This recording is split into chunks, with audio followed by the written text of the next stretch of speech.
12ஆம் வகுப்பு மாணவர்களுக்கு 12ஆம் வகுப்பு வேதியியலில் பாடம் 3 பி பிளாக் எலமெண்ட்ஸ் 2 இதில் முக்கியமான வினாக்களை தான் இந்த வீடியோவில் பார்க்க போகிறோம். அதில் ஃபர்ஸ்ட் கொஸ்டின் பார்த்தோம்னா ஸ்ட்ரக்சர் ஆஃப் அமோனியா அப்படின்ற கொஷினை பார்க்கலாம். அமோனியாவுடைய வாய்ப்பாடு எல்லாருக்கும் தெரியும், NH3. இது நீங்கள் சிம்பிளாக ஒரு முக்கோணத்தின் உச்சியில் நைட்ரஜன் இருக்குது, 3 மூலையில் 3 ஹைட்ரஜன் இருக்கிற மாதிரி அப்படி தான் படம் அங்கே இருக்குது. அந்த ட்ரைகோனல் பிரமிடல் அப்படின்னு கொடுத்துருக்காங்க. ஆக்சுவலாக அந்த உச்சியில் நைட்ரஜன் இருக்குது, 3 மூலையில் 3 ஹைட்ரஜன் இருக்கிற மாதிரி ஒரு தனித்த ஜோடி lone pair of electron nitrogen அணுவின் மீது இருக்கிறதுனால இந்த லோன் பேர் பாண்ட் பேர் ரெப்பல்ஷனால் அமோனியாவில் HNH பிணைப்பு வந்து 108 டிகிரி 28 மினிட்டை விட குறைஞ்சி 107க்கு வந்திருக்கும். அப்போ பாண்ட் ஆங்கிள் அப்படின்னு எடுத்திங்கன்னா என்னென்னா HNH வந்து 107. இது sp3 ஹைப்ரிடைசேஷனில் தான் இருக்குது. அந்த NH பாண்ட் லென்த்து எவ்வளோ அப்படின்னா 1.016 ஆம்ஸ்ட்ராங் சொல்கிறாங்க. ஹவு மெனி பாண்ட் பேர் லோன் பேர் அப்படின்னா நைட்ரஜன் தலை மேலே ஒரு ஜோடி எலக்ட்ரான் இருக்குது, அப்போ 1 லோன் பேர். நைட்ரஜனுக்கும் ஹைட்ரஜனுக்கும் அப்படின்ட்டு 3 NH பிணைப்பு இருக்குது, அப்போது 3 பாண்ட் பேர். இதை சொன்னால் இந்த கொஷினுக்கு போதுமானது. இது மேக்ஸிமம் நமக்கு 1 மார்க்கில் கேட்கலாம். அமோனியாவுடைய ஸ்ட்ரக்சர் என்ன அப்படின்னா pyramidal shape. What is the hybridisation of nitrogen in ammonia அப்படின்னா sp3. இது 2 விஷயம் நல்லா பார்த்து வச்சிங்க. அடுத்த கொஷினுக்கு போகலாம். ஸோ அடுத்த question Oswald process. Oswald process என்ன அப்படின்னு பார்த்தோம்னா நைட்ரிக் அமிலத்தை தயாரிக்க போகிறோம். என்ன தயாரிக்க போகிறோம்? நைட்ரிக் அமிலத்தை தயாரிக்க போகிறோம். நைட்ரிக் அமிலம் வாய்ப்பாடு என்னது? HNO3. அது எப்படி தயாரிக்க போகிறோம், எதுலேருந்து தயாரிக்க போகிறோம் அப்படின்னா அமோனியாவிலேருந்து தான் தயாரிக்க போகிறோம். அப்போ 1 மார்க்கில் வரலாம். லார்ஜ்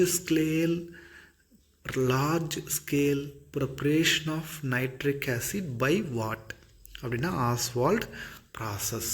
ஸோ எப்படி செய்ய போகிறோம் அதை வந்து ஒரு ஃப்ளோ சார்ட் டைப்பில் கொடுத்துருக்கோம் பாருங்கள். அமோனியாவை நம்ம காற்று செலுத்தி பிளாட்டினம் வினைவேக மாற்றி முன்னிலையில் 1275 கெல்வின் வெப்பநிலையில் வெப்பப்படுத்துகிறோம். அப்போ வெப்பப்படுத்தினா என்ன கிடைக்குதுன்னா நைட்ரிக் ஆக்சைடு கிடைக்குது. நைட்ரிக் ஆக்சைடோடைய ஃபார்முலா என்னது? NO. அதுதான் ஃபஸ்ட் ஈக்குவேஷன் பாக்ஸ் போட்டிருக்கும் பாரு. Ammonia plus air condition platinum catalyst 1275 kelvin என்ன கிடைக்குது? நைட்ரிக் ஆக்சைடு NO கிடைக்குது. அந்த நைட்ரிக் ஆக்சைடு ஃபர்தர் என்ன செய்ய போகிறோம் பாரு, ஃப்ளோ சார்ட்டில் என்ன கண்டினியூ ஆகுது பாருங்கள். அகைன் ஏராக கூட ட்ரீட் பண்ணுறோம். அப்போது நைட்ரிக் ஆக்சைடு ஃபர்தர் ஆக்சிடைஸ் ஆகிட்டு என்ன கிடைக்குது? டை ஆக்சைடு கிடைக்குது. Nitrogen dioxide NO2. அதுதான் செகண்ட் ஸ்டெப்பு, செகண்ட் ஈக்குவேஷன் கொடுத்துருக்கோம். NO further oxidise to NO2. சரி, அதுக்கடுத்து அந்த NO2 நம்ம என்ன செய்ய போகிறோம்? தண்ணியில் கரைக்க போகிறோம். தண்ணியில் கரைச்சா என்ன கிடைக்குது? நைட்ரிக் ஆசிட் கிடச்சிது. அவ்வளோதான். H2O அந்த ஃப்ளோ சார்ட்டில் கண்டினியூ பாருங்கள். H2O சேர்த்தோம்னா நைட்ரிக் ஆசிட் HNO3 கிடச்சிது. ஸோ அங்கே NO திரும்ப ரிலீஸ் ஆகலாம் கொஞ்சோண்டு. அந்த NOவை திரும்ப ஆக்சிடைஸ் பண்ணி நைட்ரிக் ஆசிட் நைட்ரஜன் டை ஆக்சைடாக மாற்றி தண்ணியில் கரைச்சோம்னா கிடச்சிரும். ஸோ இதுதான் இந்த 3 ஈக்குவேஷன் எழுதணும். ஸோ இதை பார்த்துங்க வித் பேலன்ஸோட. அகைன் ரிப்பீட் பண்ணலாமா பார் பாயிண்ட்டு. அமோனியாவை காற்றை கூட சேர்த்து பிளாட்டினம் கேட்டலிஸ்ட் முன்னிலையில் வெப்பப்படுத்துகிறோம். நைட்ரிக் ஆக்சைடு கிடைக்குது, அதை ஃபர்தர் ஆக்சிடைஸ் பண்ணுறோம். டை ஆக்சைடு கிடைக்குது, டை ஆக்சைடை தண்ணியில் கரைக்கிறோம், நமக்கு நைட்ரிக் ஆசிட் கிடைச்சிது. அடுத்த கொஷின் போயிடலாம். Action of nitric acid on metal oxide. இது book back question. So very important question. சரி, என்ன அப்படின்னு பார்த்தோம்னா acid react with base to form salt and வாட்டர்ன்றது லோயர் கிளாஸ்லேருந்து ஆசிட் பேஸ் நியூட்ரலைசேஷன் ரியாக்ஷன் எல்லாருக்கும் தெரியும். இப்போது இங்கே மெட்டல் ஆக்சைடு வந்து பேசிக் நேச்சர். ஃபார் எக்ஸாம்பிள் நான் ஜிங்க் ஆக்சைடு எடுத்துக்கலாம், இல்லை காப்பர் ஆக்சைடு எடுத்துக்கலாம், இல்லை மெக்னீஷியம் ஆக்சைடு எடுத்துக்கலாம். அதை நைட்ரிக் ஆசிடாக கூட சேர்த்தா என்ன கிடைக்குன்னா நைட்ரேட் சால்ட் கிடைக்கும். அப்போ மெட்டல் நைட்ரேட் கிடைக்கும் ப்ளஸ் வாட்டர். அதுதான் அங்கே வேர்டிங்கில் கொடுத்துருக்காங்க பாருங்கள். Metal oxide plus nitric acid HNO3 gives metal nitrate plus H2O. அந்த மெட்டல் ஆக்சைடுக்கு நான் என்ன எடுத்துக்கிறேன், ஜிங்க் ஆக்சைடு எடுத்துக்கிறேன், நைட்ரிக் ஆசிடை நான் ஆட் பண்ணுறேன், எனக்கு ஜிங்க் நைட்ரேட் கிடைக்குது. ஜிங்க் நைட்ரேட் ஃபார்முலா என்னது, ZnNO3 twice plus water. So அடுத்த கொஷினுக்கு போயிடலாம். ரியாக்ஷன் ஆஃப் ஜிங்க் வித் முன்னவது வந்து ஆக்சைடு வந்து நைட்ரிக் ஆசிடாக கூட சேர்ந்தால் சால்ட் அண்ட் வாட்டர் கிடச்சிது. இப்போது மெட்டலே நைட்ரிக் ஆசிடாக கூட ட்ரீட் பண்ண போகிறோம். ஸோ இதில் ஜிங்க் மெட்டல் வச்சு கொடுக்குறோம், அடுத்தது காப்பர் மெட்டலை வச்சு கொடுக்குறோம். அதனால் நான் மேலே போயிடுறேன். ஸோ நல்லா பாருங்கள். 4th கொஷின் வந்து reaction of zinc with nitric acid.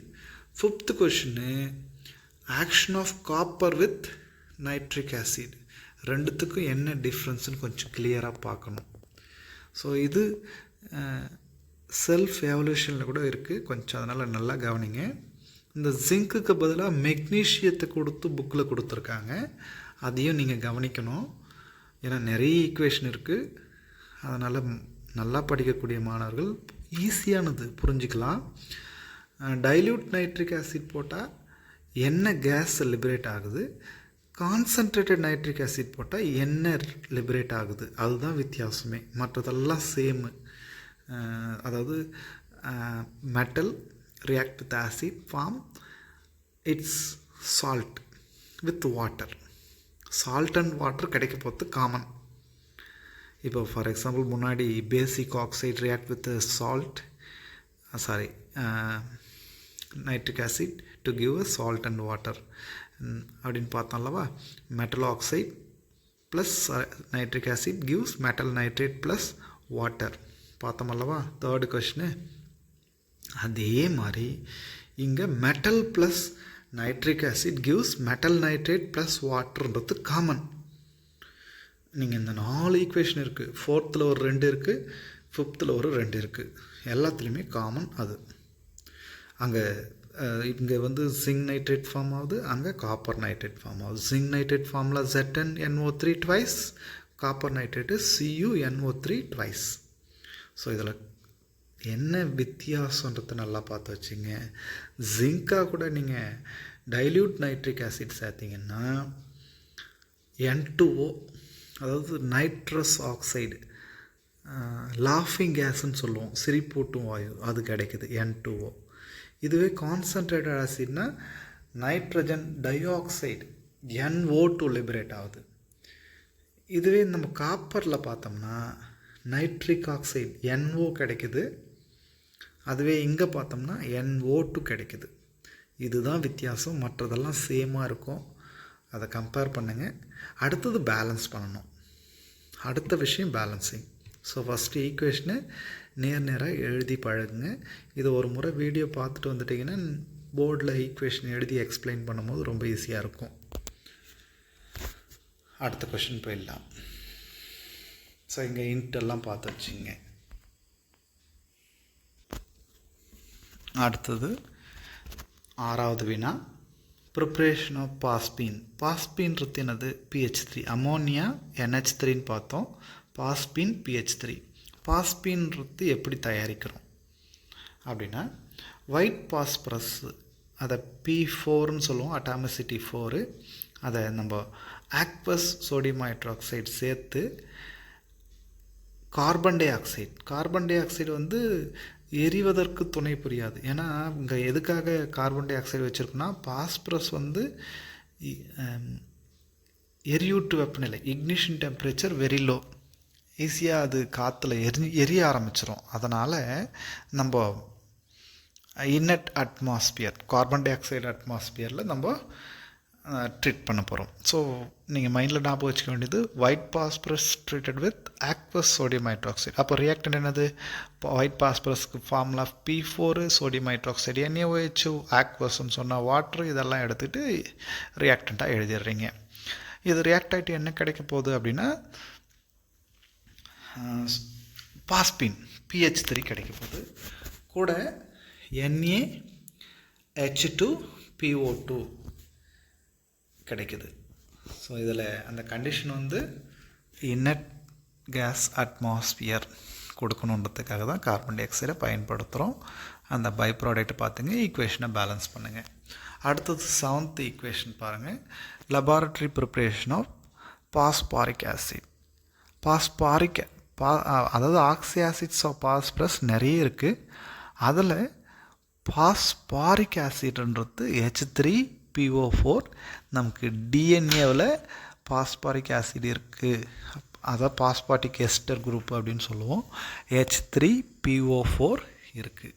அப்போ அந்த H3PO4 தான் தயாரிக்கிறோம். இதுக்கு ஞாபகம் வச்சுக்க வேண்டியது, நீங்கள் P4 red phosphorus, white phosphorus P4 தான், ரெட் பாஸ்பரஸும் P4 தான். ஸோ P4 நைட்ரிக் ஆசிடாக கூட, ஸோ 1:4 ரேஷியோவில் நம்ம ஈட் பண்ணுற மாதிரி மைண்டில் ஞாபகம் வச்சுங்க. 4 அதை P4ன்னு எடுத்ததுனால 4 பார்ட்டு, அப்போ 5 பார்ட் அப்படின்னும் போது 4×5=20 நைட்ரிக் ஆசிட் சேர்த்து iodine catalyst, in presence of iodine catalyst நம்ம ஈட் பண்ணோம்னா பாஸ்பாரிக் ஆசிட் H3PO4 கிடைக்கும், ப்ளஸ் வாட்டர் கிடைக்கும், ப்ளஸ் நைட்ரஜன் டை ஆக்சைடு வந்து எவால்வ் ஆகும். ஸோ அதுதான் அங்கே எழுத வேண்டியது. ஸோ அங்கே nitrogen dioxide NO2 liberate ஆகும். எவ்வளோனா 20 NO2 லிபரேட் ஆகுது. அந்த ஈக்குவேஷனை பார்த்துங்க.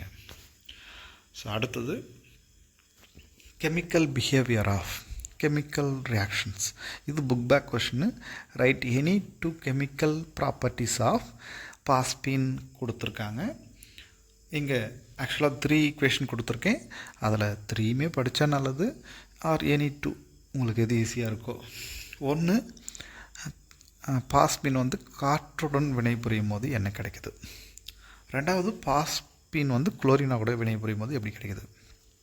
மூணாவது, பாஸ்பின் சில்வர் நைட்ரேட்டை கூட வினைபுரியது எப்படி அப்படின்ட்டு 3 வினைகளை கொடுத்துருக்கோம். இதுக்கான ஐடியா கொடுத்துடலாம். பாஸ்பின் காற்றில் எரியும் போது மெட்டாபாஸ்பரஸ் acid HPO2, meta பாஸ்பரஸ்னா O2, பாஸ்பாரிக்னா O3, HPO3 கிடைக்கிறது. மெட்டா பாஸ்பாரிக் ஆசிட்னு கொடுத்துருக்காங்க, அது கிடைக்குது, ப்ளஸ் வாட்டர். அதுவே வித் குளோரின் அப்படின்னு சொன்னோம்னா பாஸ்பின் குளோரினா கூட ரியாக்ட் ஆனால் PCl5 கிடைக்குது. பாஸ்பின் PH3 குளோரின் கேஸாக கூட ரியாக்ட் ஆகும்போது PCl5 கிடைக்குது. 3 H இருக்கிறதுனால அது Cl கூட சேர்ந்து 3 HCl. அப்புறமா டோட்டலாக நமக்கு 8 Cl தேவைப்படுது. அப்போ 4 Cl2ன்னு எழுதுனா பேலன்ஸ் ஆகிடும். அடுத்த ஈக்குவேஷன் பாருங்கள். ஆக்சுவலாக 2வது ஈக்குவேஷனும் 3வது ஈக்குவேஷனும் நீங்கள் ஈஸியாக எழுதலாம், அதை படிச்சுக்கிட்டிங்கன்னா. பாஸ்பரஸ் பென்டாக்ளோரைடு கிடைக்குது, அந்த 3H 3 HCl போதுன்னு ஈஸியாக ஞாபகம் வச்சுக்கலாம்ல. அடுத்த கொஷின்னு, பாஸ்பின் PH3 அதை சில்வர் நைட்ரேட்டாக கூட ட்ரீட் பண்ணால் நமக்கு டபுள் டீகம்போஷன் ஒரு ரியாக்ஷன் வந்து 10th படிச்சிருப்பீங்க. அப்படின்னா என்னென்னா, கேட்டியான் ஆனியான் வந்து அந்த எக்ஸ்சேஞ்ச் பண்ணுற மாதிரி இடம் மாறணும். அப்போ H இருக்கிற இடத்துக்கு ஏஜியும், ஏஜி இருக்கிற இடத்துக்கு Hம் வந்தால் சரியாக போயிடுமா பாருங்கள். அந்த ஈக்குவேஷன் நல்லா உன்னிப்பாக பாருங்கள். H இருக்கிற இடத்துக்கு ஏஜியும், ஏஜி இருக்கிற இடத்துக்கு Hம் வந்தால் அப்போ ப்ராடக்ட் என்னது? AG3P plus HNO3. பேலன்ஸ் பண்ணதுக்காக இந்த பக்கமும் 3 சேர்ப்போம், அந்த பக்கமும் 3 ப்ராடக்ட் வெளியே போகும். அப்போ 3HNO3 சேர்க்கணும், 3HNO3 வெளியே போகும். அப்போ அந்த ஈக்குவேஷன் அழகாக எழுதிடலாம். அடுத்தது 9வது கொஷின்னு, யூசஸ் ஆஃப் பாஸ்பின். இது 1 மார்க் கொஷினில் கேட்பாங்க. அடுத்தது ஒரு 2 மார்க் கொஷினில் வாட் இஸ் ஓல்ம்ஸ் சிக்னல், HOLMES, ஓல்ம்ஸ் சிக்னல்னால் என்னன்னு கேட்கலாம். ஸோ அதனால் நல்லா பாருங்கள். பாஸ்பீன் வந்து காற்றில் எரிஞ்சு ஒரு அந்த புகையை தரும், அதனால் ஸ்மோக் ஸ்க்ரீனாக யூஸ் ஆகுது அப்படின்னு சொல்லுவாங்க. Point number 1 smoke screen. அப்போ which compound produce smoke screen are used as a smoke screen அப்படின்னு கேட்கும்போது பாஸ்பீன் ஆன்சர் PH3. அது ரிப்பீட்டட் 1 மார்க், மறந்துடாதீங்க. அடுத்தது ஓல்ம்ஸ் சிக்னல் அப்படின்னு சொல்லும் போது ஒரு கற்பனையாக நம்ம ஈஸியாக புரியறதுக்காக சொல்கிறது பார்த்துக்குங்க. நம்ம கப்பலில் பயணம் போகிறோம், அப்போது திடீர்னு ஒரு ஆபத்தோ இல்லை ஏதோ ஒரு அப்ரோச்மெண்ட்டுக்காக நமக்கு ஃபஸ்ட் எய்ட் பாக்ஸுன்னு நம்ம சொல்கிற மாதிரி அங்கே ஃபஸ்ட் எய்ட் பாக்ஸ் மாதிரி ஒரு பாக்ஸ் இருக்கும். அந்த பாக்ஸில் கால்சியம் கார்பைடும் கால்சியம் பாஸ்பைடும் ஃபில் பண்ணி வச்சுருக்காங்கன்னு நினச்சிங்க. என்ன இருக்குது, நம்ம ஃபஸ்ட் எய்ட் பாக்ஸில் என்னென்ன இருக்குன்னு தெரியும், அது மாதிரி அங்கே கால்சியம் கார்பைடு கால்சியம் பாஸ்பைடு இருக்குது.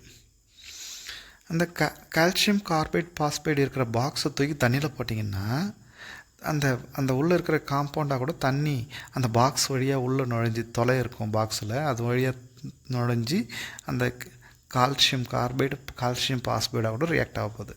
கார்பைடாக கூட ரியாக்ட் ஆனால் அசிட்டிலின் கிடைக்கும், பாஸ்பைடாக கூட ரியாக்ட் ஆனால் பாஸ்பீன் கிடைக்கும். கால்சியம் கார்பைடாக கூட ரியாக்ட் ஆனால் அசிட்டிலின் கிடைக்கும், பாஸ்பைடாக கூட சேர்ந்தால் பாஸ்பீன் கிடைக்கும். அந்த அந்த உருவாகிற அந்த கேஸு அந்த பாக்ஸ் விட்டு வெளியே வந்தவுடனே அந்த பாஸ்பீன் வந்து காற்றுல உடனடியாக ஃபயர் ஆகும், எரியும், கேச்சஸ் ஃபயர். ஸோ அது எரிஞ்சு இந்த அசிட்லினையும் சேர்த்து எரிய வைக்கும். அப்போ ஒரு பெரிய ரெட் ஃப்ளேம், அதாவது செஞ்சோப்பு அந்த சுடரை ஏற்படுத்தும். இது கப்பல்களுக்கு வழிகாட்டியாக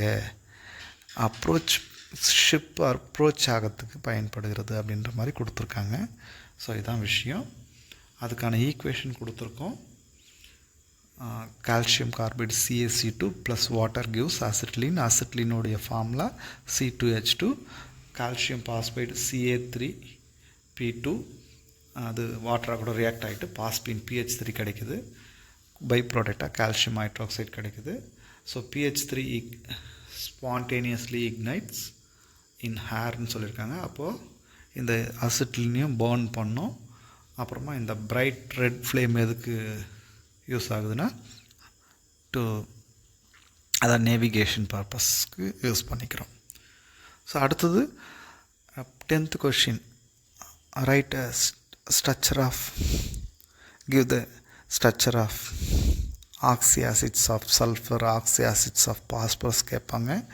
இங்கே ஆக்சி ஆசிட்ஸ் ஆஃப் பாஸ்பரஸ் கொடுத்துருக்கு, H3PO3 கொடுத்துருக்கு, H3PO4 கொடுத்துருக்கு, H4P2O7. இது மூணுமே பாஸ்பரஸ் ஆசிடோடைய ஸ்ட்ரக்சர் வெரி இம்பார்ட்டண்ட். பாஸ்பரஸோடைய ஆக்சி ஆசிட்ஸ் இதில் அதுலேயே ஒன்று வேறொரு போஸ்ட்டில் கொடுத்துருப்பேன், டைபேசிக் ட்ரைபேசிக் பைரோ அப்படின்ட்டு. H3PO3ல் 2 OH குரூப் இருக்குது, ஒரு pH பாண்ட் இருக்குது. H3PO4ல் 3 OH இருக்குது. H4P2O7 அது வந்து டெட்ராபேசிக்னு சொல்லலாம், இல்லை dimer of phosphoric acid. Phosphoric acid 2 எழுதி அதில் இடையில் ஒரு நீர் மூலக்கூறு நீக்கினா கிடச்சிரும். இது நம்ம கண்டிப்பாக படம் வரைஞ்சி காட்டணும், வரைஞ்சி காட்டும் போது படிச்சுக்கலாம். அதை கொஞ்சம் வரைஞ்சி காட்டும் போது பார்த்துங்க. ஸ்ட்ரக்சர்ஸ் ஒட்டி புக் பேக்கில் இருக்குது, வர வாய்ப்பு இருக்குது.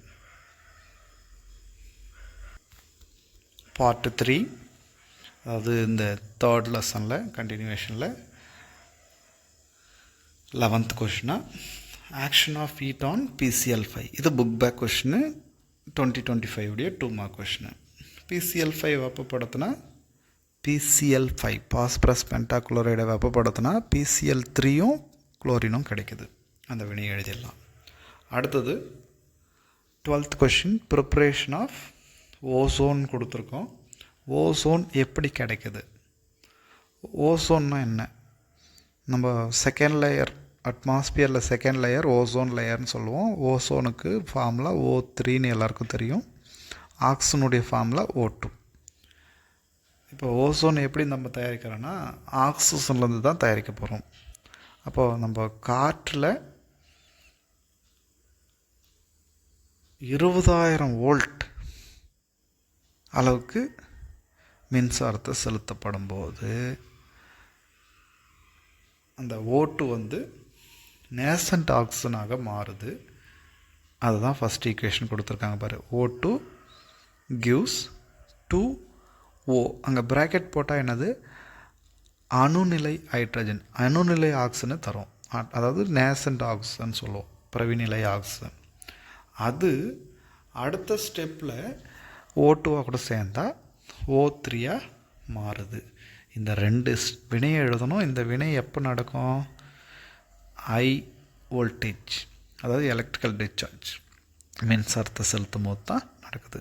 அப்போ ozone is obtained by passing around 20,000 volt through air அப்படின்னு சொன்னால் முடிஞ்சிச்சு. திரும்ப சொல்லாமல், ozone is obtained or ozone can be prepared by passing electrical discharge 20,000 volt through air. காற்றின் வழியாக 20,000 வோல்ட் அந்த மின்சாரத்தை செலுத்தும் போது நமக்கு ஓசோன் கிடைக்கிறது. அடுத்த கொஸ்டினுக்கு போயிடலாம். Bleaching action of sulphur dioxide. Sulphur dioxide வந்து ஒரு வெளுக்கும் கரணியாக, டெம்பரவரி ப்ளீச்சிங், தற்காலிக வெளுப்பானாக பயன்படுகிறது. இது வந்து கடந்த ஆண்டு 2025 3 மார்க் கொஷனில் கேட்டிருந்தாங்க. இதில் ஆக்சுவலாக அந்த வினை வந்து ஸ்டெப்பு மாறி இருக்கு. கீழே தான் ஸ்டெப் 1. உண்மையான ரியாக்ஷன் வந்து சல்ஃபர் டை ஆக்சைடு நீரில் சேர்க்கின்ற போது அது சல்ஃபியூரிக் அமிலமாக மாறுகிறது. அப்போது 2 ஹைட்ரஜனை தருகிறது. திரும்ப சொல்லாமல் பாருங்கள். Sulphur di oxide formula SO2, அது நீராக கூட வினை புரிகிறது. வினை புரியும் போது சல்ஃபியூரிக் அமிலம், கந்தக அமிலம் H2SO4 மாறுது. அப்போது 2 ஹைட்ரஜன், நேசன்ட் ஹைட்ரஜன், 2 ஹைட்ரஜன் வெளிப்படுது. அந்த 2 ஹைட்ரஜன் எக்ஸ்ன்னு ஒரு நிறமுள்ள பொருளாக கூட சேர்ந்தால் அந்த எக்ஸ் 2 ஹைட்ரஜன் சேர்ந்து XH2ன்ற நிறமற்ற பொருளாக மாறுது. அதுதான் அங்கே கொடுத்துருக்கோம். ரியாக்ஷனும் அப்புறம் ரெடியூசிங் ப்ராப்பர்ட்டினும். ரியாக்ஷனை முதல்ல எழுதிட்டு அப்புறம் ரெடியூசிங் ப்ராப்பர்ட்டி எழுதுங்க. அப்புறமா அங்கே கண்டிஷன் என்னென்னா, அந்த இது வந்து ஒரு டெம்பரரி தான். ஆன் எக்ஸ்போஷர் ஏர்னால் அகைன் நிறம் வந்து தோன்றும், பழைய நிறம் திரும்ப வந்துடும் அப்படின்றது இதனுடைய குறிப்பு. அவ்வளோதான். அப்போ 2H plus colourless substance gives, அதாவது coloured substance gives colourless substance அப்படின்னு கொடுத்துருக்காங்க. அப்போ அந்த 3 ஸ்டெப்ஸ் எழுதுனா கூட முழுமையாக மார்க் கொடுத்துருக்காங்க லாஸ்ட் இயர். அடுத்த கொஷனுக்கு போகலாம். சல்ஃபியூரிக் ஆசிட் வாய்ப்பாடு எல்லாருக்கும் தெரியும், H2SO4. It is a dibasic acid. அது ஒரு இருகாரத்துவ அமிலம், டைபேசிக் ஆசிட். அப்போ அதை ப்ரூவ் பண்ணுங்க அப்படின்ற கொஷின் இதுவும் ஒரு பாட்டி பப்ளிக்கில் கேட்டிருக்காங்க. டைபேசிக்னா என்ன, 1 மோல் அமிலம் நீர் கரைசல் பிரிகடைந்து 2 மோல் H+ அயனியை தந்தால், அதாவது 2 பிரிகை அடையும் H+ அயனியை கொண்டிருந்தால் அது இருகார்த்துவ அமிலம்னு சொல்லுவோம், டைபேசிக். அப்போ இங்கே பார்த்தோம்னா H2SO4 react with sodium hydroxide alkali to give 2 different salts. Sodium bisulfate, sodium sulfate னு ரெண்டு வகையிலான உப்புக்களை தருது. பைசல்ஃபேட் ஒன்று கிடைக்குது, சல்ஃபேட் ஒன்று கிடைக்குது. பைசல்ஃபேட் NaHSO4, சல்ஃபேட் வந்து Na2SO4. அதனுடைய ஈக்குவேஷன் எழுதுவோம் தான். நல்லா கவனிங்க. ரியாக்டன்ட் என்னது, சல்ஃபியூரிக் ஆசிட் H2SO4 என்னவாக கூட ரியாக்ட் ஆகுது, பேஸ் சோடியம் ஹைட்ராக்சைடாக கூட ரியாக்ட் ஆகுது NaOH. ஃபஸ்ட்டு வந்து 1 மோல் சோடியம் ஹைட்ராக்சைடு, ரெண்டாவது வந்து 2 மோல் சோடியம் ஹைட்ராக்சைடோட ரியாக்ட் ஆகணும். 1 மோல் சோடியம் ஹைட்ராக்சைடோட ப்ராடக்ட் வந்து NaHSO4, 2 மோலாக கூட Na2SO4. அப்போது முதல்ல 1 நீர் கிடைக்கும், ரெண்டாவது 2 நீர் கிடைக்கும். அவ்வளோதான். திரும்ப நல்லா கவனிங்க. அமிலம் காரத்துடன் வினைபுரிந்தால் உப்பும் நீரும் கிடைக்கும். இங்கே 2 வகையான உப்புக்கள், ஒன்று பைசல்ஃபேட் உப்பு, இன்னொன்று சல்ஃபேட் உப்பு. அவ்வளோதான். பைசல்ஃபேட்னா அதை HSO4, சல்ஃபேட்னா SO4. இங்கே NaHSO4, Na2SO4. அடுத்த கொஷின் போயிடலாம். Uses of sulphuric acid. இது 3rd லெசனுடைய புக் பேக் கொஷின். அட்டம்ப்டில் 3 மார்க் கொஷினாக கேட்டிருந்தாங்க. சல்ஃபூரிக் ஆசிட் எதுக்கெல்லாம் யூஸ் ஆகுதுன்ட்டு. Sulphuric acid king of chemical, வேதியியலின் அரசன்னு சொல்கிறோம். இதை கொண்டு நம்ம சல்ஃபேட் உரங்களை தயாரிக்கிறோம். விவசாயத்தில் முக்கியமாக பயன்படக்கூடியது சல்ஃபேட் உரம், அமோனியம் சல்ஃபேட். அப்போ உரங்களை தயாரிக்க பயன்படுத்து, ஃபெர்டிலைசர்னு சிம்பிளாக சொல்லிடலாம். அடுத்தது ஹைட்ரோக்ளோரிக் அமிலம், நைட்ரிக் அமிலத்தெல்லாம் தயாரிக்கவும் இது பயன்படுகிறது. அப்போ மேனுஃபேக்சரிங் ஆஃப் HCl, HNO3ன்னு ஒன்று சொல்லிடலாம். அடுத்தது கந்தக அமிலமும் நைட்ரிக் அமிலமும் சேர்த்து நைட்ரேட் செய்வோம். அந்த நைட்ரேட்டுகள் எல்லாமே வெடிமருந்துகளாக பயன்படுது. அப்போ வெடிப்பொருட்களை தயாரிக்க எக்ஸ்ப்ளோசிவ், மேனுஃபேக்சரிங் ஆஃப் எக்ஸ்ப்ளோசிவில் பயன்படுது. அடுத்தது இன்னொரு முக்கியமான point, dehydrating agent, drying agent, உலர்த்தும் காரணியாக பயன்படுகிறது. இதை தான் கொடுத்துருப்போம். 1 is a fertilizer, second one manufacturing of HCl and HNO3, drying agent, உலர்த்தும் காரணி, நீரை உறிஞ்சிக்கும். அடுத்து பக்கத்தில் இருக்கக்கூடிய 16வது கொஷினை எக்ஸ்பிளைன் பண்ணால் உங்களுக்கு புரியும். வீட்டில் கொஞ்சோண்டு சர்க்கரை எடுத்துக்கிட்டு கந்தகமிலம் சேர்த்தோம்னா வீட்டில் கந்தகமிலம் இருக்க வாய்ப்பில்லை.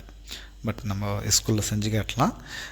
கொஞ்சோண்டு சர்க்கரை எடுத்துக்கிட்டு அதுக்கு கந்தகமிலத்தை சேர்த்தோம்னா அந்த சர்க்கரையில் இருக்கக்கூடிய நீரை மொத்தம் அது உறிஞ்சிக்கிச்சுன்னா வரும் கார்பன் கிடைக்கும், கருப்பு நிற கார்பன். அதை செஞ்சு காட்டுவோம். அப்போது நீரை உறிஞ்சிக்கூடிய, அப்போது ட்ரையிங் ஏஜெண்ட் அப்படின்னு சொல்கிறோம். அடுத்தது பார்த்திங்கன்னா மேனுஃபேக்சரிங் ஆஃப் எக்ஸ்ப்ளோசிவ், வெடிப்பொருட்களை தயாரிக்க கந்தகமிலம் பயன்படுகிறது. 3 வார்த்தை எழுதுனா 3 மார்க் கொடுத்துருவாங்க, மறந்துடாதீங்க. அடுத்தது இந்த 2026 கேட்ட கொஷின், இதுவும் book back question, repeated question. 24 கேட்டிருக்காங்க. ப்ரூவ், இப்போ டீஹைட்ரேட்டிங் ஏஜென்ட், ட்ரையிங் ஏஜென்ட் சொன்னோம் அல்லவா, நீரை நீக்கும்ன்று. அப்போ அந்த நீர் நீக்கும் அந்த கரணின்னு சொல்கிறீங்களா, அதுக்கு ஒரு சான்று கொடுங்க. Prove dehydrating property of sulphuric acid அப்படின்னு கொஷின் கேட்குறாங்க. ஒரு ஈக்குவேஷன் எழுதுனாவே போதும், 2 மார்க் கொடுத்துருவாங்க. ஆனால் இங்கே நம்ம 3 ஈக்குவேஷன் கொடுத்துருக்கோம். யார் யாரை கொடுத்துருக்கோன்னா, ஃபார்மிக் ஆசிட் கொடுத்துருக்கோம், ஆக்சாலிக் ஆசிட் கொடுத்துருக்கோம், சர்க்கரை சுக்ரோஸு கொடுத்துருக்கோம். இதில் ஃபஸ்ட்டு பார்த்திங்கன்னா ஃபார்மிக் ஆசிட் HCOH, அதோட கந்தக அமிலத்தை சேர்த்திங்கன்னா என்ன நடக்குன்னா, அந்த ஃபார்மிக் அமிலம் HCOOHலேருந்து H2O நீக்கணும். அப்போது லெஃப்ட் சைடில் இருக்கிற ஹெச்சும் ரைட் சைடில் இருக்கிற OHும் ரிமூவ் பண்ணிவிடுங்க. மிச்சம் என்ன இருக்கும், CO. அப்போது அந்த CO தான் ப்ராடக்ட், கார்பன் மோனாக்சைடு ப்ளஸ் அந்த நீர் வந்து அந்த சல்ஃபூரிக் ஆசிட் உறிஞ்சிக்கும். அப்போ நம்ம எப்படி எழுதணும் ஈக்குவேஷனில், H2SO4 டாட் H2Oன்னு எழுதணும். H2SO4 டாட் H2O, அந்த நீரை உறிஞ்சிக்கிட்டு அது வச்சுக்கும், ஹைட்ரேட்டட் சல்ஃபூரிக் ஆசிடாக மாறும். அதுக்கடுத்து ஆக்சாலிக் ஆசிட். ஆக்சாலிக் ஆசிட்னா it is a dicarboxylic acid. டைகார்பாக்சில்னா 2 COH தொகுதி இருக்கும், நேரடியாக இணைஞ்சிருந்தால் அதுக்கு தான் பேர் ஆக்சாலிக் ஆசிட். ஆக்சாலிக் ஆசிட் உடைய சீரீஸை நான் எழுதி போட்டிருப்பேன். Oh my son go and play, oh my son go and play, oxalic acid, malonic acid, succinic acid, glutaric acid, adipic acid, pimelic ஆசிட்னு இருக்குது. இதில் ஆக்சாலிக் ஆசிடு நம்ம சல்ஃபூரிக் ஆசிட் சேர்த்திங்கன்னா, ஆக்சாலிக் ஆசிடை கூட சல்ஃபூரிக் ஆசிட் சேர்த்திங்கன்னா நீரை நீக்கினா ஒரு COவும் ஒரு CO2வும் கிடைக்கும். அப்போது CO + CO2 + H2SO4 dot H2O. சக்கரை C12H22O11 இதுக்கு சேர்த்திங்கன்னா அதில் 11 நீர் மூலக்கூறு இருக்குது. கார்போஹைட்ரேட் பயாலஜிலையும் சொல்லி கொடுத்துருப்பாங்க. It is hydrates of carbon அப்படின்னு வார்த்தை சொல்லுவாங்க பயாலஜியில். கார்பனுடைய ஹைட்ரேட்டுகள் தான் கார்போஹைட்ரேட்டுகள். அப்போது சர்க்கரை வந்து C12H22O11 ஃபார்முலா கொடுத்துருக்கோம். ஆனால் நீங்கள் அங்கே எப்படி ஞாபகம் வச்சுக்கலாம், C12H2O11 ஞாபகம் வச்சுக்கலாம். H2O11 எக்ஸ்பேண்ட் பண்ணிங்கன்னா H22O11 கிடச்சிரும். அதோட கூட சல்ஃபூரிக் ஆசிட் சேர்த்திங்கன்னா அந்த 11 நீரை சல்ஃபூரிக் ஆசிட் உறிஞ்சிக்கும். அப்போது 12 கார்பன் கிடைக்கும் ப்ளஸ் H2SO4.11H2O. அடுத்தது 17வது question, test for sulphuric acid or sulphate ion. இது 11th ப்ராக்டிக்கல் இருக்குது, நம்ம செய்து காட்டியிருப்போம். கொஞ்சோண்டு சல்ஃபூரிக் ஆசிட் எடுத்துக்கிட்டு 1 or 2 drops பேரியம் குளோரைடு சேர்த்திங்கன்னா அந்த கிளியர் சொல்யூஷன், நம்ம சல்ஃபூரிக் ஆசிட் டைல்யூட் சொல்யூஷன் கூட எடுத்துங்க, ஒரே ஒரு ட்ராப் சல்ஃபூரிக் ஆசிடை தண்ணியில் சேர்த்து அந்த அந்த அந்த ஆக்வஸ் சல்ஃபூரிக் ஆசிடை ஒரு ட்ராப் பேரியம் குளோரைடு சேர்த்திங்கன்னா உடனே ஒயிட் ப்ரெசிபிடேட் கிடைக்கும். என்னென்னா barium chloride white precipitate form ஆகும். இந்த ரியாக்ஷன் தான் டெஸ்ட் ஃபார் சல்ஃபூரிக் ஆசிட்னு கொடுக்குறாங்க. ஏதாவது ஒரு டெஸ்ட் வர வாய்ப்பு இருக்குது, அதனால் இதை படிக்கணும். ஈக்குவேஷன் எது இல்லைம்மா, H2SO4 ப்ளஸ் BaCl2 1000 மார்க் போட போகிறீங்க. என்ன கிடைக்க போகுது, பேரியம் சல்பேட் BaSO4. இதுவும் இந்த டபுள் டீகம்போசிஷன் ரியாக்ஷன் மாதிரி தான், கேட்டியான் ஆனியான எக்ஸ்சேஞ்ச் பண்ணி போட்டிங்கன்னா முடிஞ்சு போச்சு, ப்ளஸ் 2HCl கிடைக்கும். சரி, எழுதிடுவீங்க. ஸோ இது இந்த போஸ்டரில் நம்ம 17 கொஷின் பார்த்து முடிச்சிருக்கோம். அடுத்ததாக 19வது வினா, ஆக்சுவலாக 18வது வினா ஆக்சி ஆசிட்ஸ் ஆஃப் சல்ஃபூரிக் ஆசிட் எழுதணும். இங்கே ஸ்ட்ரக்சரை நான் தெளிவாக கொடுக்கல, அது இன்னொரு கடைசியாக கொடுக்குறேன்.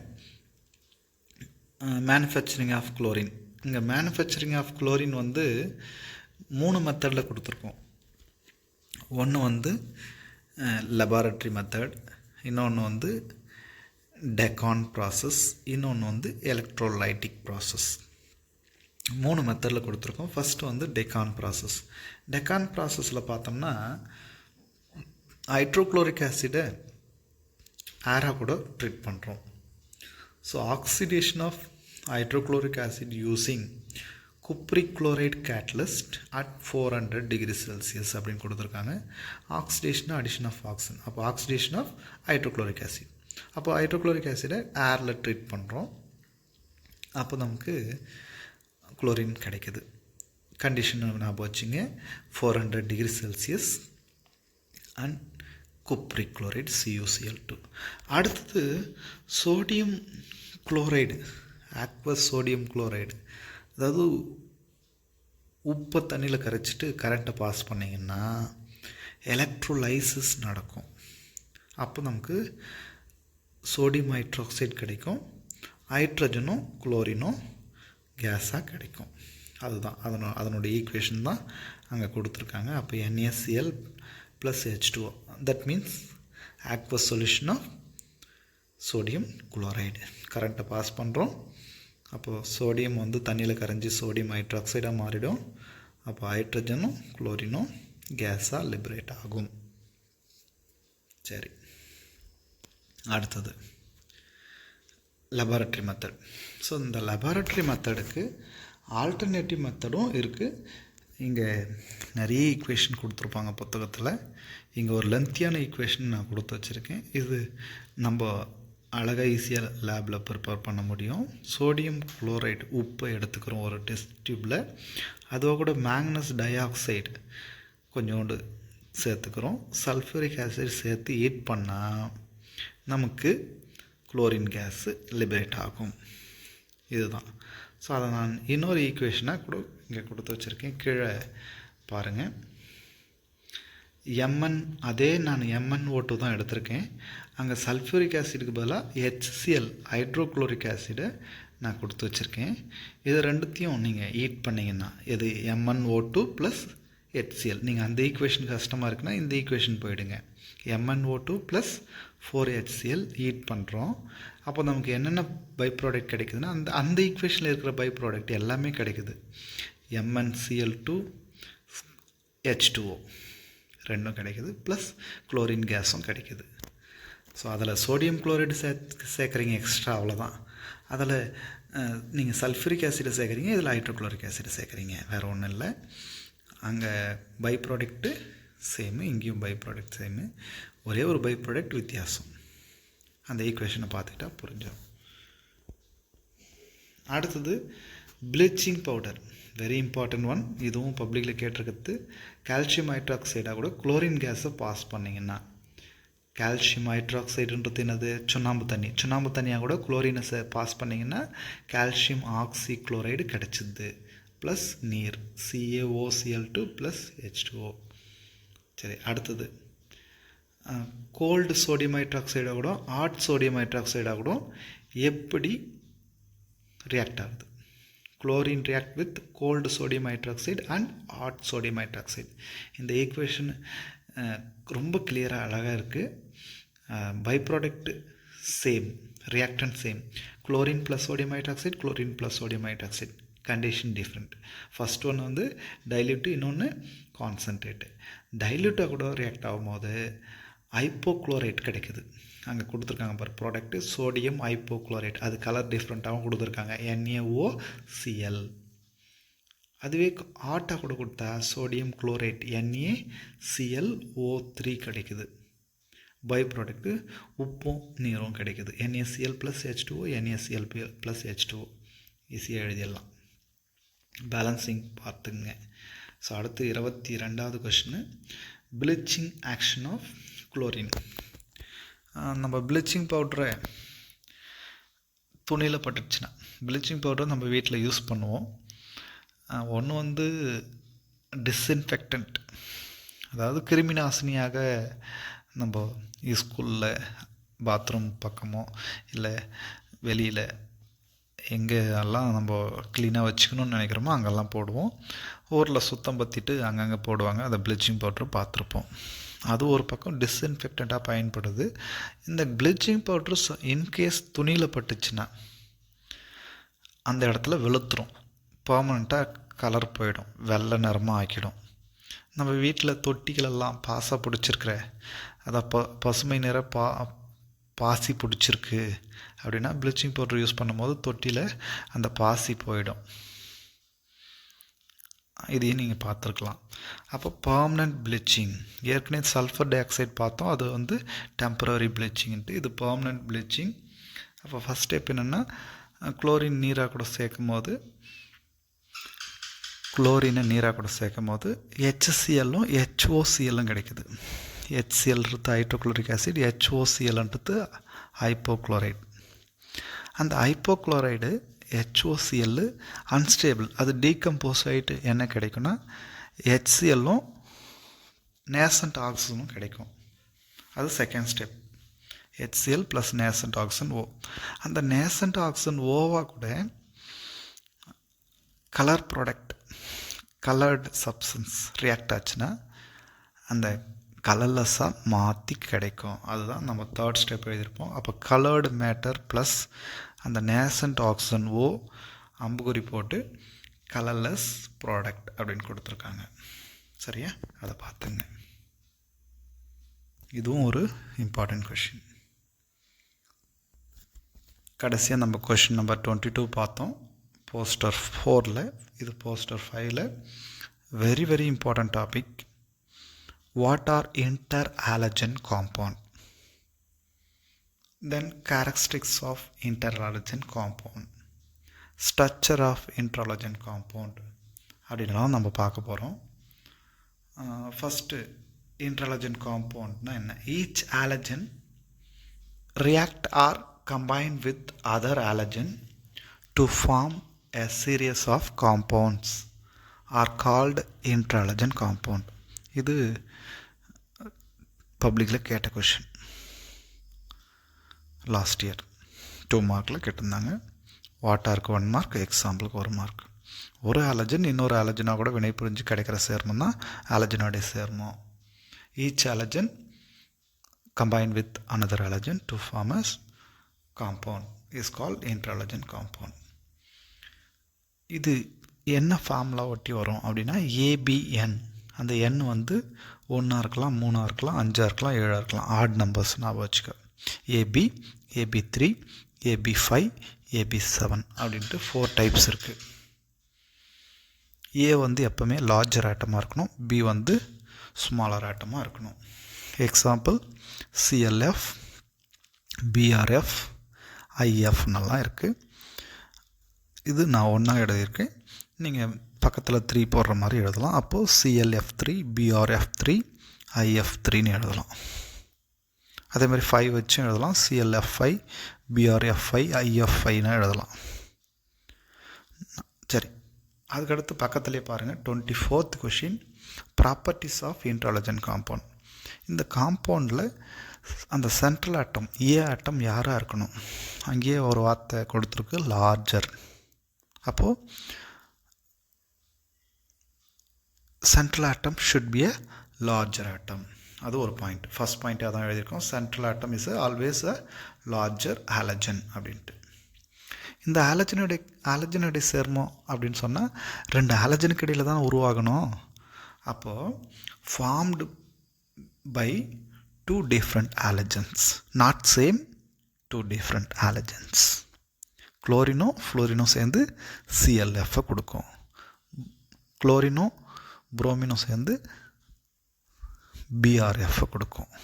அது மாதிரி கொடுக்கும். பார்த்துங்க, ஃப்ளோரின் ஸ்மாலர் சைஸாக இருக்கிறதுனால it never act as a central atom. Fluorine cannot act as a central atom. Why? Due to small size. ஏன்னா central atom should be a larger atom. Halogens எல்லாமே strong oxidizing agent. அப்போது இங்கே இன்ட்ராலஜன் காம்பவுண்டும் strong oxidizing agent தான். They undergo auto ionization. So more than 5 points இருக்குது. அன்எக்ஸ்பெக்டடாக 5 மார்க்ஸில் கேட்டால் கூட நீங்கள் answer பண்ணுங்கள். அடுத்த கொஸ்டினுக்கு போயிடலாம்.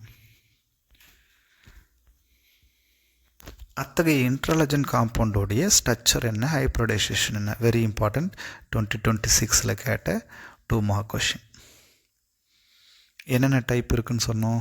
ஏபி, ஏபி3, ஏபி5, ஏபி7 ரெஸ்பெக்டிவ்லி ஒரு எக்ஸாம்பிள் பார்த்துங்க. பிஆர்எஃப் கொடுத்துருக்கு, பிஆர்எஃப்3, பிஆர்எஃப்5, ஐஎஃப்7. இதில் பிஆர்எஃப்3யும் பிஆர்எஃப்5யும் பற்றி தான் 2026 கேட்டிருந்தாங்க, புக் பேக் கொஷின். அதனுடைய ஹைப்ரிடைசேஷன் ரெஸ்பெக்டிவ்லி பார்த்தீங்கன்னா sp3. ஏன்னா ஆலஜன்ஸு எலக்ட்ரான் அமைப்பு உங்களுக்கு தெரியும். ns2 np5. அவுட்டர் மோஸ்ட் செல்லில் ஒரு அன்பேர்டு எலக்ட்ரான் இருக்குது.